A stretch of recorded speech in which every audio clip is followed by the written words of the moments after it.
Hey everyone, welcome back. It is Tom here at Tropical Escapes at Home.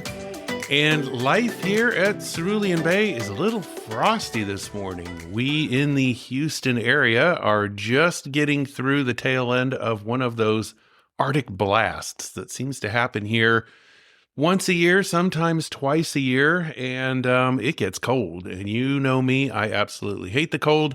But yes, today is a very cold January 27th. We're actually warming up to a toasty 45 degrees, I think it is here. But yeah, just came out of 2 days where it didn't even get above freezing or barely. Temps down into the upper teens and low 20s and just nasty outside, anything but tropical. But yeah, with it being the 27th today, it's been a little while since my last episode because, as I've said before, things are just busy. And I'm just working on a lot of things all at one time here. And as I was getting ready to record last week, that's when confirmation of this weather forecast really came out. And here you just got to do a lot of prep work because for the most part, houses here, they're not built for the cold. So, you got to get outside and disconnect your hoses and drain everything and wrap your pipes and make sure everything in your attic is fine and that any exposed pipes are wrapped up there. And then there's covering those plants. And over the years, I have learned to just not try and grow as many tropicals outside in ground. And so I do have a number of those in pots now, which you've heard me say before, keep your tropicals portable if you live in a place where it can get cold, because at least you can wheel those into the garage, bring the smaller ones into your house. But for the few remaining ones that I do have, which I've managed to hang on over the years, I was out there with the blankets and the sheets and frost cloth and other things like this that you need to cover those plants with. And it's just kind of a pain in the rear when you do that because your plants grow from year to year. They change shape even as you trim them. And so there I am out there going, I know I used this blanket on this plant last year and now it's not reaching the ground, because the goal is you want to be able to get the sheet or the blanket or whatever you're using to the ground and then put some heavy rocks on there, because it will undoubtedly get windy at some point as the front blows through. And then the worst thing is when the temperatures drop 40 degrees and you look out the window and your plants are uncovered because your blankets blew off. Really, really sucks. And then this time around, we ended up getting a lot of rain, and at least the rain came before the cold, so we didn't get any snow here. But the blankets were just soaked, and that does help weight it down, I guess. But it did protect it from a lot of the ice. But anyways, this is what I was dealing with last week, was just trying to time things where I could just get the house ready and get the plants ready, in addition to everything else that I'm working on around here. So, yeah, once again, I'm late getting my show out. And having said that, I am temporarily moving to a biweekly schedule, probably just for the first quarter of this year, because trying to put out a top quality show once a week isn't really possible right now with just the number of things I have to focus on. So as I mentioned in my last show, I am working on moving the Tropical Home Transformation Guide and the Tropical Self-Discovery Assessment over to book form, which will be available on Amazon. So I am working on that. And I'm going to have both the whole guide available for sale on there, as well as the individual chapters for people who don't need the whole book. And it is a very time-consuming thing to do. So working on that, working on the color palettes, they're coming along really nicely. And I just want to have a nice assortment of those put together so that I can publish them all at once and have them available on ceruleanbay.com. But that too takes some time. And for those of you who know me, sometimes I think I can tend to overthink things. I don't want to say that I'm a perfectionist, but I just really want things to be as nice as possible, as high quality as possible, just as perfect as possible, I guess, is if that's the right word to use here, so that what I'm putting out there for people to use just really is the best that it can be, and hopefully it's as unique as can be, and it's not something that you can really find anywhere else, because I would love to be your source of tropical inspiration and tropical design here at Cerulean Bay. So yeah, working on the color palettes, and they're coming along nicely. A lot of these are based on photographs I've taken and other inspiration that I have found online that legally I'm able to use. There is a lot of free work that's available out there, which is really great because it's created by some very talented photographers, and they do put it out for royalty-free use. And so you are allowed to use their works, but there's a lot of it out there and it takes a long time to go through that. And getting back to the perfectionism here, I just want to find those perfect images to use. And those are the ones where then I can create the really cool color palettes for you using those imageries, again, which are legal to share.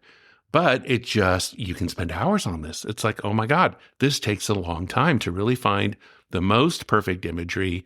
And then in that image, the app that I'm using to create these color palettes, that too can take a long time to do because there's just so many different shades of a particular color. And then you just start splitting hairs going, well, which shade of this color really goes best with this shade of that color? And my goal is to have a good 5 or 6 colors per color palette to share with you so that you have something to really choose from when you are creating your tropical escape. You're not limited to just 1 or 2.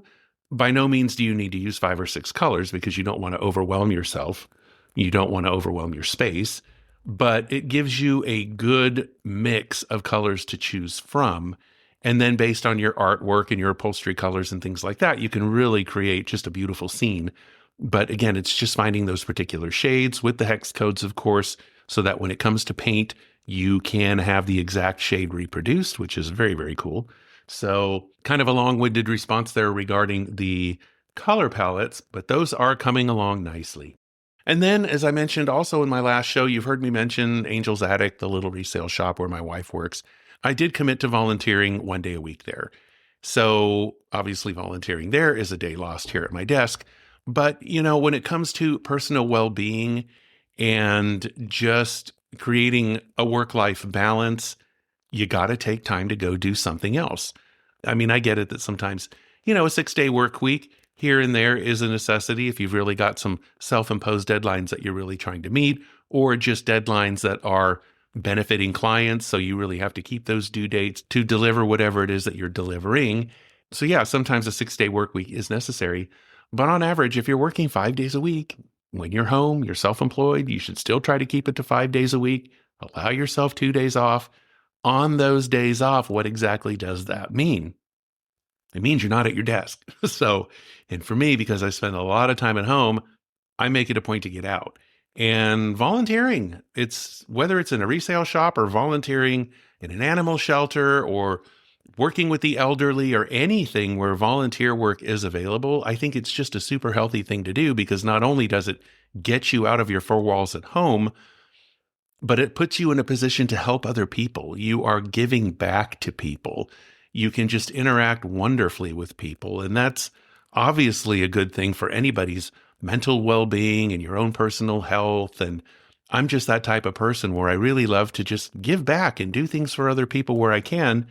And working in that little resale shop, though, it does give you access to some pretty cool stuff, as I mentioned in my last show as well, where, it's donations, but some people donate beautiful things.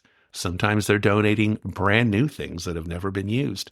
Sometimes it's very well cared for vintage pieces, antiques, things like this, where they work really well in a tropical space or any kind of decor theme that you're after.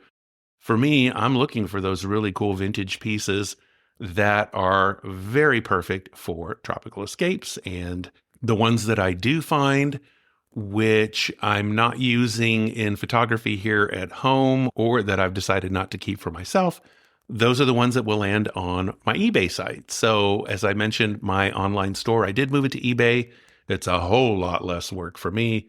Instead of trying to maintain my own online store on the ceruleanbay.com website, I've got a link to the eBay store over there. I'm getting ready to put another sale together to make some really cool things available at a discounted price. But yes, that's where some really cool new stuff is going to be showing up that is coming through Angel's Attic, which is owned by Cypress Assistance Ministries here in the Houston area. So I will be connecting you guys to some really cool stuff as I come across it. But yes, so now volunteering 1 day a week. So until I can get these blocks of work out of the way regarding the design guide and the chapters and the color palettes and things like that, I am going to go ahead and move the show to a biweekly schedule just so that I'm not rushing, because I really do want to put together the best content that I can for you guys. So having said all of that, what I really want to get into today is actually a topic of one of many that I've been considering over the last week. And I think what helped solidify it for me this week was the damn cold that we had, because I thought, man, if anybody needs the tropics right now, it's me and anybody else here in Houston that just can't stand the cold, because I know there's some people, they love winter and they love the cold and all of that. And we've got a really good weather forecaster here online, Eric Berger from Space City Weather. He's really, really good. No hype, no drama, calls it like he sees it. But people do comment on what he posts, and there are some people that genuinely love the cold. And they're probably people from colder climates that for whatever reason had to move to Houston and they missed those winters and things like that. But it's kind of funny when they comment because of how much they miss it. And then there's the people like us that are like, well, no, this is not Pittsburgh. This is not New York. This is not anywhere else where it can get super cold in the wintertime. So if you enjoy it that much, then you're in the wrong city. Because here in Houston, 8 or 9 months out of the year, it's hot, it's humid, and it's wonderful. So with that, and also given the time of year that it is, and a January here moving into February, it's a perfect time to consider creating that tropical escape at home. A lot of people now have landed on their New Year's resolutions. Some are sticking, some aren't sticking. Some of those resolutions might include things about whether you're going to be staying in your current role at your work, maybe changing jobs, doing something new, just making some changes that are all for the betterment of yourself. Things that will change to make 2026 better than last year was. Those are usually the types of goals that people set for themselves. It is some kind of improvement, some kind of betterment. And I thought, since we are kicking off the beginning of the year here, what a great time to consider what goes into creating a tropical escape at home. And that's really starting from square one. I've got a blog post on ceruleanbay.com about planning your tropical escape at home, and I will go ahead and link to it in the show notes. But it's been a while since we talked about these things, and I think this is the perfect time to do that. And when you go online, you'll see there's a section in there called the details, what to consider before you begin. And there is an image of the ocean, some tropical waves there, and it's just the water. No sand, no palm trees. It's just the water and the sky. But in the water, there's probably 12 shades of blue. And then you've got the sea foam. And again, just a number of different shades of whites and creams in there. And I had posted it on here as an example of just how many shades of a color can exist within a single shot. If you've got a really good piece of imagery, whether it's a picture you took yourself or it's something you found in a travel guide, maybe something you came across online as you were checking out a hotel resort, looking at their gallery pages. And just as a side note, always look at those gallery pages. Most hotels and resorts have them, but that's where you can really get some great inspiration and to see some additional sides of the place where you're going to go and stay. But I've got this shot of the water there because you can see just how many shades of blue exist. And the reason I posted that picture on here is because it just gets you thinking. What does a tropical escape mean to you? If you love the blues of the ocean, which blues are those? The lighter ones, medium tones, the really darker ones. So I encourage you to go on there and just have a look at that picture and just stare at it and just think about it. And it does. It just stimulates thought. It gets you thinking, what do you really like? And then as you pull out those colors that you really like, those are the ones to focus on when it comes to paint colors and artwork and upholstery and things like that. And you start building a mental image of what it is you would like to see in your tropical escape. And you pick your primary color, whether it's the blues of the ocean or something else. And then you start factoring in things like your plants. Furnishings, are those made of lighter woods? Are they painted woods? Are they stained hardwoods that are very dark, very tropical, very polished looking? Or are they more rugged, more unfinished? All kinds of different color tones again, which would tie into those colors that you are thinking about for your walls and any artwork. You want to create that image that just comes together and it just clicks in your mind so that you can start putting those notes on paper, collecting those samples of color, building your own mood board to put your room, your escape on paper or on a foam board if you're using tangible pieces of things that you're collecting, as you can do when you create a mood board, actual paint chips, pieces of carpets or rugs, wood samples, stone samples, anything that's a physical piece of something, a sample. You put it all on this board, mounting it on there, whether it's with pins or tape or glue or something like that, where you've just got imagery, you've got things you can touch, things you can feel, things you can see, and it just kind of creates that whole visual image of what your tropical escape could look like. So I've got some questions that I do want people to consider, things to start thinking about. When you go through your home, whether it's a small apartment or a condo, or you live in a big house, there's going to be a corner, there's going to be a room, there's some amount of space, hopefully, that you can claim for yourself. If you live alone, obviously it's easier. Maybe you live with your spouse, your significant other. When you start getting into families and just lots of people in the house, it gets harder when you have kids. Trust me, I've been there, because the kids are all over the place, even in those places where you say, hey, this is mom's room, this is dad's room. Kids are in there anyway. It's just what happens. But go through the space where you live. And if you don't already have one, kind of like a space that you could get away from, close the door, shut out the rest of the world. You could design it to look differently than the rest of your apartment or your house. Whatever it would take to just create that little personal escape, ask yourself some questions. Look at the state of the room, the condition that it's in now, whatever's in there, and just ask yourself some questions. Like, first of all, do you even enjoy the idea of creating a tropical getaway at home? You know, for some people, maybe that's just not necessary. You can just sit in a chair, close your eyes, listen to some sounds of nature, listen to some great tunes, and that transports you to where you need to be. And if so, that's great. That's wonderful. That's what's really needed to help relax, take a break, shut out the rest of the world for a while. But if you really want to create a space that when your eyes are open, it helps to visually transport you to an awesome tropical island or special place that you visited, that's where getting into some paint, wall coverings, decor pieces, and things like that really, really helps. So if you do enjoy the idea of creating a tropical getaway at home, what is it about that that you would enjoy the most? Again, thinking about how you are reclaiming some peace, some relaxation, some joy in your life, a space where you can use it for meditation, for prayer time, whatever it is that gets you to slow that heart rate, slow that breathing rate, and just relax and let go of the stresses of the world. Think about what it is you enjoy the most. Do you enjoy painting? Do you enjoy working with your hands? Are you a DIY person where you can lay your own flooring or do any kind of light type of redecorating, remodeling type of work without turning it into a major expensive project? Think about what it is you enjoy the most and then focus on that. As you're looking at your space, what are your frustrations? What are your concerns about that space? What is it that you just absolutely don't like? Now, for a lot of people, there's going to be things that you simply can't change, especially if you live in an apartment or a condo and you're thinking about expanding, or I want to put in a window here, just knock down this wall and make the place bigger. Obviously, you got to work with what you have.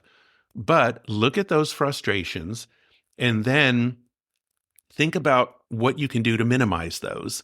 When it comes to smaller spaces, that's where you should be focusing on lighter colors. How can you brighten it? How can you make it visually look bigger?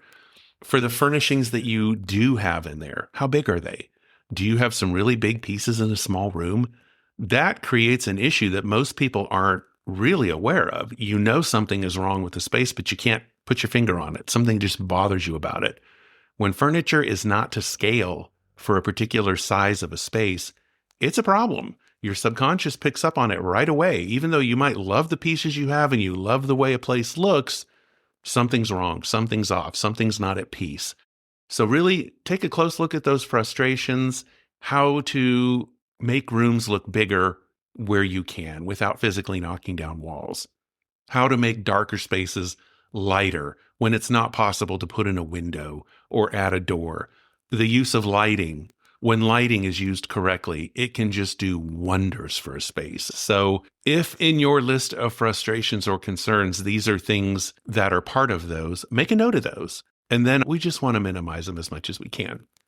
As you're thinking about these frustrations and concerns, some solutions might pop up on their own. You might easily come up with some things and say, hey, if I just change this or change that, then this problem goes away. So again, very important to look at these things because that is part of creating a tropical escape at home and creating that sense of peace and serenity. And as you are looking around your space, consider what you already own that fits into your tropical taste, if anything. If not, I will have links and information about where you can go and find very nice pieces, not necessarily expensive, but again, staying away from the cheap, staying away from the generic and mass-produced stuff that there's a million of and a million other people could have in their homes. You want to have something that's unique. You'll always hear me talk about the cultural aspect of things, authenticity. And when something is expensive, if there's a particular piece that you like and it is genuine artwork or something that's rare, there are alternatives out there in the world of tropical design. Sometimes it takes some hunting around online. You can always check out the little store that I have on eBay. I am slowly growing my inventory over there. But just know, again, that you can create cultural authenticity in a space without having to spend a lot of money. So as you are considering tropical ideas and items, where are you currently looking? What's the biggest problem you are encountering? Do you have an image in your head that you're just not able to find in real life of what you want to see in your tropical space? Make a note of those. And then this is where we try to address those by pointing you in the right direction about where you can go and find the best items that would be most suited to you.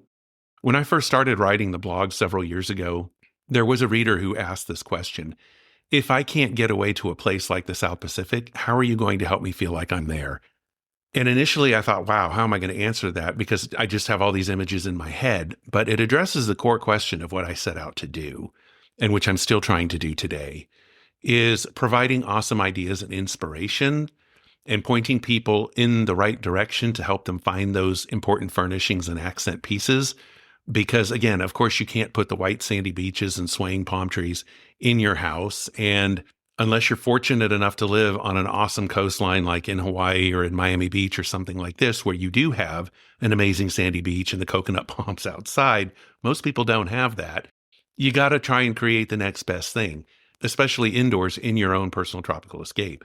So when I really thought about that question, I thought, you know what? That allows me to then ask the reader in return these questions. So I'm going to pose these to you guys out there as well, with whatever you might already have or what you're considering to buy. Before spending any further money or time on creating your personal space, just consider these questions. If there's a piece that you already own, or maybe you just bought it, why did you choose that particular piece? Really give that some thought. Look at the item and really think about it. Really examine how it makes you feel. If you could buy more than one piece while traveling, what would it be and why? And I mentioned the while traveling part because it's very easy to fall in love with pieces when you're traveling, and the larger the piece, the harder it is to get it home, especially when you're starting to get into decor pieces that you can't take with you on a plane because it's just too big, or maybe it's too fragile, you don't want it to break. It's not something that you can put in a suitcase, it's just too big. Now you're getting into shipping things back home, and a lot of people do it, but it's expensive, and there's always the risk of damage. And depending on the country you're in, you may or may not be able to get insurance on it. So it's a real crapshoot that when you get home, you want whatever it is you shipped to arrive in as perfect condition as possible. How much do you really like that piece that you're looking at? And would you take the effort and expense to get it home? So you got to think about that. And then even when you do get it home, where would you put it? Would it really fit in the spot where you're thinking of putting it? Did you measure your space before you went on your trip? A lot of people aren't expecting to do that, find some really cool artwork or even furnishings when they're traveling. But this is why I always say, if you're planning to go to a tropical place, whether you've been there before or not, whether it's your first trip or not, measure the space at home just so you have it on you, whether you buy anything or not, whether you're going to Hawaii or Fiji or Madagascar or any place, have those measurements on hand. I'm telling you, you're going to want them just in case you come across that piece that you just have to have. Because let me tell you, when you are halfway around the world, there's no way that you can say, I'm just going to think about it, and if I like it, I'll come back and get it. Maybe you can do that within the span of a vacation, but if you don't have the measurements, how's that going to help you? So My big, huge tip for the day is whenever you're going to travel to a place where you could potentially find really cool things for the house, think about it beforehand. Where would you put it? Even if it's more than one room, if you've got to measure a few bedrooms, you got to measure your living room, measure your office, measure your kitchen, just have those measurements. And if you're planning on maybe putting something on a credenza or a side table or a buffet table or something like this, or, you're getting into some bigger pieces of decor, measure the piece of furniture on which it will sit. You will thank me later, I promise. Because it is so reassuring as you are out shopping in a foreign country and you come across something really cool and you're like, oh my gosh, will this fit? And you have your measurements with you and you're like, you know what? This will fit. I am going to buy this and I am going to ship it. And this is going to look so awesome when I get home. Because it's one of the nicest feelings in the world when you go and travel and you come across something that looks really cool and you're considering buying it. If you have the measurements of where it will fit, where it will physically go, that piece of reassurance is just so nice to have that when you buy it, you know it's going to look awesome when you get home. So always consider that. When you get home, where are you going to put it? Will it fit?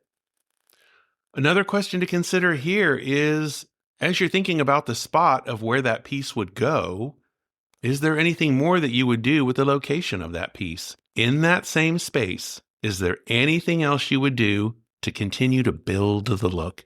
This is something else that I really recommend people do.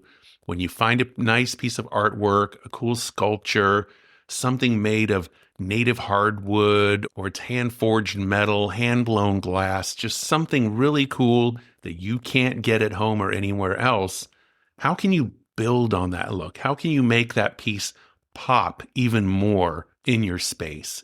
As you're imagining where it would sit at home, what does the wall look like behind it? What does the piece of furniture on which it sits look like? Or if it's going to be sitting on the floor, what does your flooring look like? So what else would you do to build the look to really make that piece look even more at home? And you can see how this just starts to spread now to an entire wall, an entire corner, an entire room. It is a bit of a snowball effect. And this is where it can get really fun and really exciting, and depending on your budget, because obviously now you're getting into more expense as you're looking at redoing a room, but you can really create an awesome, beautiful escape at home based on a cool piece that you found while you were traveling. Now you can build a whole room around it. So this is why it's so important to have that mindset that as you find something really cool, what else can you do with it? How can you build upon that look? Again, the goal being creating an escape at home. When you get home from this trip, you can now have a room that is built around this piece. It's built around the location where you're currently at right now. And you've got a real sense of authenticity. There's a real cultural feel to it. You can get some artwork for your walls. You're using colors based on the colors that you've seen while you're there. Take pictures. I will have the link to the app that I use, the website that I use to create these color palettes so that you can create your own as well. You upload the image and there's a million different colors that this thing will pick out of your image. So you can really create a beautiful color scheme that is authentic and it is the real deal. It's what you saw. So think about that. Another question I've got for you is, after you return home, how would you go about finding additional pieces? This is important because a lot of people forget to do this when they travel. When you find a really cool piece, are you buying it from the artist who made it? If so, even better. Perhaps they have a business card. Maybe they have a website. If they don't have a website, maybe they have a Facebook page. And this is something that a lot of people don't think about. Maybe they're on Facebook. Maybe they're on Instagram. Even if you're not, and posting personal things about yourself is not your cup of tea, you don't have to do that.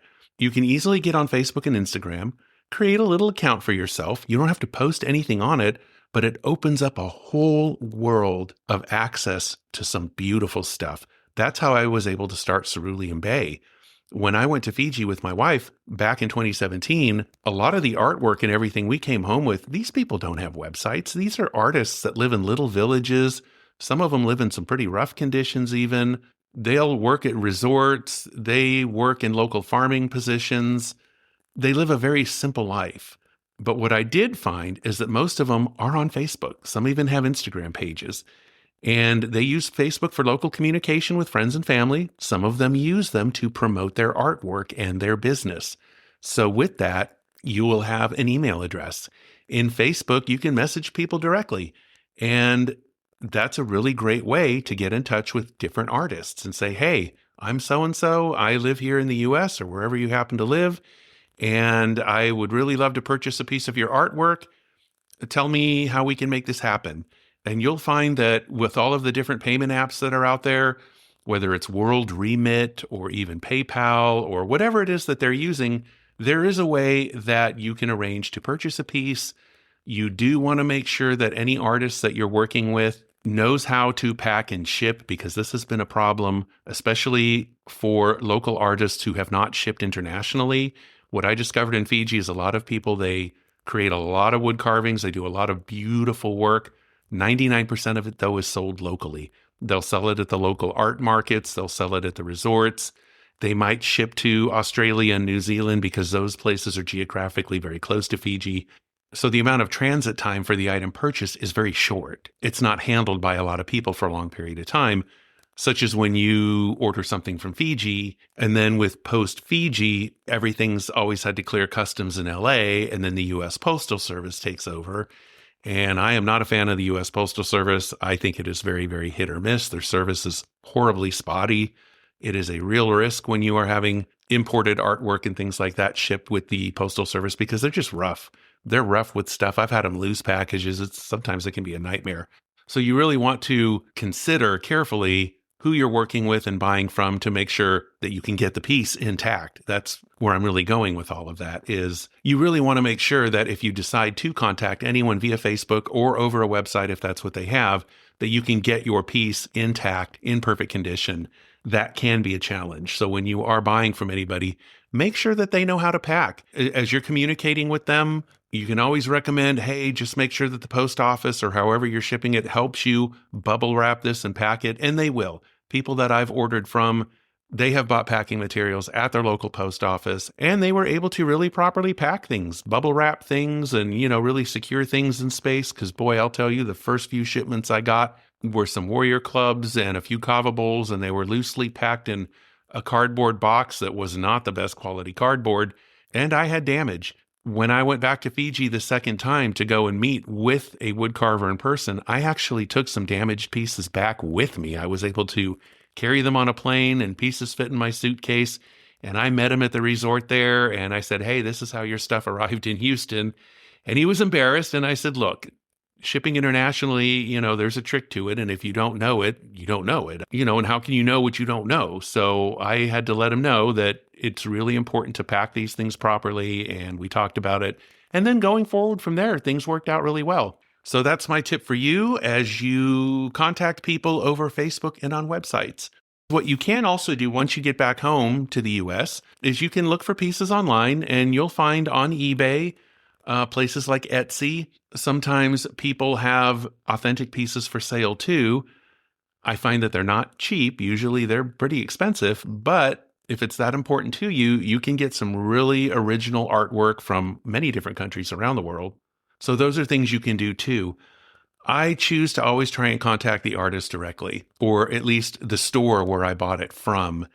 A lot of times you can get it for a lot less, and then you're just having to deal with that international shipment. But yes, that is something to consider, is do you want anything more from the location of where you bought your piece from? Give it a thought. Make a mental note of it before you get on that plane to travel, that if you come across any real cool pieces, you want to find out who made it.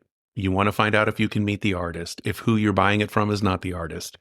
You just want to have a way to contact whoever is selling it to you so that you can get similar pieces, some other cool stuff.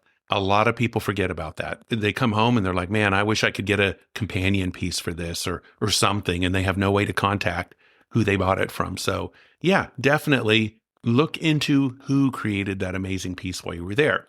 When you read this blog post, there's a lot of questions in there to go through, to think about, but they're important. It's really important to think about these things, because whether you are only looking at a few unique pieces or you really want to redo an entire space, you're spending your time, you're spending your hard-earned money to create the best space possible. You want the best results possible. So that's why I always ask a lot of questions. That's what the Tropical Self-Discovery Assessment is for, which will be available again soon. One of my goals is just to get people thinking. Don't make rash decisions. Don't make rash purchases. Think things through before you do anything, before you're buying things. Another tip when you're buying internationally and something doesn't work out, how easy is it to return? That is no fun because now you're having to ship back to a country. Now you're having to ship internationally. It's expensive. A lot of times you can't even return it, especially if you bought it from the artist because you don't have their address. How are you going to return something that you bought? Sometimes that can be a real challenge, especially if you don't have a return address. So these questions are important. I want people to think about what they're doing before they do it and to really think about how much you can do on your own. How handy are you? How DIY are you? Do you need to bring in professional help? That all affects budgets. And then if you do need to bring in professional help, who are they? That takes time too. You've got to really research anybody that you plan on hiring for anything, whether you're going to bring in an actual interior designer, any contractors to do any work.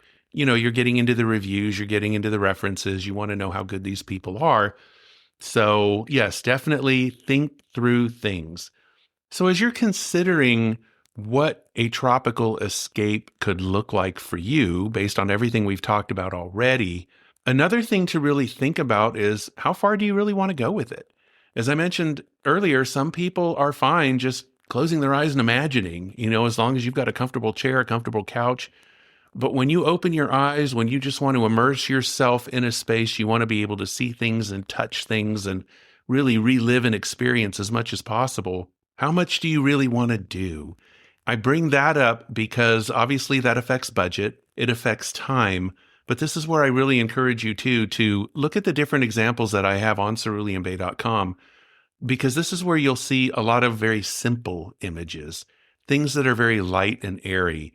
Then if you want more, this is where you get into layering and you start layering. They call it layering looks. And this is where you start to layer the look by bringing in more accessories, more artwork, bringing in rugs and just bringing in extra throw pillows or whatever it is to help round out a look. I've also got a great blog post about accents, which I'll share that link as well, because that's where you can really dress up a space without going overboard. When you start to bring in too many things, too many pieces, now you're creating chaos, visual chaos. It's visual confusion. Your eye does not know where to sit. You want it to be a very restful space. You want your space to be visually relaxing. You want it to have a proper focal point or an anchor in a room, which everything else is built around. But give that some thought too, because that's going to affect your overall look. If you have a mental image and it's really creating that sense of peace and emotion, you want to bring that to life as much as possible. You want to make it as full as possible and not just have a cool sofa with a cool coffee table and maybe a chair, or maybe there's a really nice painting on the wall. You want to be able to include everything, the proper shades of color, the wall coverings, if you're going to get into any kind of natural grass wall coverings or natural grass that's actually used on ceilings, which I do recommend having a higher ceiling for, because when you start getting into darker colors or textures or things like this on a ceiling, it does shrink the height and you want to be careful with that. But it does bring in depth. It brings in warmth. It brings in authenticity. It's something you can visually touch, So consider the fullness of the look that you're after. You just really want to find your starting point. You have total control in creating the look for the space that you want to have. And if it's just one really cool piece, maybe that you already have, or one that you bought on a trip, you can build a whole room around that. You just really need to decide, what does that mean to you? And I really recommend taking that particular piece, finding complementary pieces, preferably while you're on that same trip, or again, get names and phone numbers of people who are producing these things or of stores where you can buy them. Make sure you can contact them when you get home. If they've got a website, get it. If they were on social media, get that. And then imagine the colors, imagine the accent pieces, just imagine that full look. That's what you want to do. And I know for some people, visualizing things like this is harder than for others. Maybe some people, it's very easy to put together an image in their head. I feel very fortunate that for me, I can just build these interior and exterior images very well in my head. And then I go out and source whatever it is I need to build that. And if things are expensive, I will keep costs down by looking for alternatives, looking for the next best thing. And then for other people, they have a hard time visualizing, which is why I really recommend getting online. Go to ceruleanbay.com. Check out our blog posts. I've got wonderful imagery there, which can really help get you thinking. And then start getting online, doing some shopping, but just start looking around. Another cool thing that you can do, which I think is a really great tip, is look at your local stores in town where you live. Go to the expensive ones, even if they're way out of range for you, they're way out of budget. Go anyway, because a lot of times that's where you're going to find very well constructed, very well crafted furnishings. You'll find a lot of real artwork there by renowned artists, people who are really known for their craft. Go in, take pictures if you can, if you're allowed to. Always be respectful and polite about that because some stores don't let you take pictures. But if you can, take pictures, or if they have a website, go there as well, because then what you can do, start looking for the next best thing. This is where you start looking at stores that are in your price range to see how close can I get to this particular piece of furniture or this artwork. And as you've heard me say before, and I will always say, check out your estate sales. Go to estatesales.net and find the estate sales in your area. Check out your local consignment shops, because a lot of people who buy these things at some point in their lives, at some time or another, people want to change the decor in their house, people downsize, someone might have passed away and the family is now selling everything in the house and eventually the house itself. These things land in estate sales, they land in consignment shops, they even land in good thrift stores. So when you have visited very expensive stores and you know what the higher end crowd out there is buying, sometimes you can find the same things for a whole lot less or very comparable pieces. So that's what I really recommend. Go to ceruleanbay.com, check out the different imagery in our blog post, and get online, do your own shopping around. So that's what I really want to leave you with today, is just find your starting point. It's the end of January. February's here, and then right after that, springtime is around the corner. This is a great time of year to consider creating your own tropical space at home. It's a time of year when a lot of people are planning vacations for spring break, for summertime. Prepare yourself with what you need for those trips. Have those questions in mind as you're out visiting the little shops and just wherever you're going to be going where they've just got really cool stuff for sale. Not the cheapy souvenirs. I mean, I'm not one of those people that goes and looks for all the mass-produced stuff that's made in China. And trust me, you can go to virtually any country on this planet. You'll find a lot of cheaply made stuff from China, from some of these other Asian countries where they just mass-produce the shot glasses and the refrigerator magnets and just the silly, kitschy, touristy stuff. That's fine for kids, but when you're designing a tropical escape at home, stay away from that stuff. Just keep it authentic, keep it real. You need to create something cool, something that nobody else has. It is a unique look that is going to be special to you because it is based on your preferences, your color schemes, your design inspirations. And that's what I'm all about, is people creating something for themselves. Even those who feel they don't have the artistic eye, people who feel they don't know anything about design inspiration. Yes, you do, more than you know. Everybody has a creative side. Everybody has their likes and dislikes when it comes to colors, artwork, textures, furnishings. When you really pay attention to what it is you like and you really know what it is you don't like, so you can avoid those things, you can stay away from them, and then you go and you travel and you just do things the right way, asking the right questions, keeping track of where you got stuff, you have the building blocks you need to really create some awesome spaces at home. You can really build upon looks. And when you know what to look for online, pay attention to the countries you're visiting. Get to know the cultures a little bit. Find out the design inspiration. If you do happen to talk to an artist, what inspired them to make this particular piece? What was in their head? The more information you know about each particular piece that you buy, the more alive that piece becomes. when you bring it home and you have it displayed on a bookcase or a tabletop or wherever you're putting it, hanging on your wall, that piece is going to mean so much more to you when you know what went into its creation. I'm telling you, it is a wonderful thing when you get home and things mean that much more to you. So that's what I'm going to leave you guys with today. Think about those things. I'm going to get back to the show here as quickly as I can. If I'm not able to get a show out next week, it will definitely be the week after that. Biweekly at its worst here, hopefully for as short as possible, because I really do like doing a weekly show. It's just this little particular stage of life right now is not allowing me to.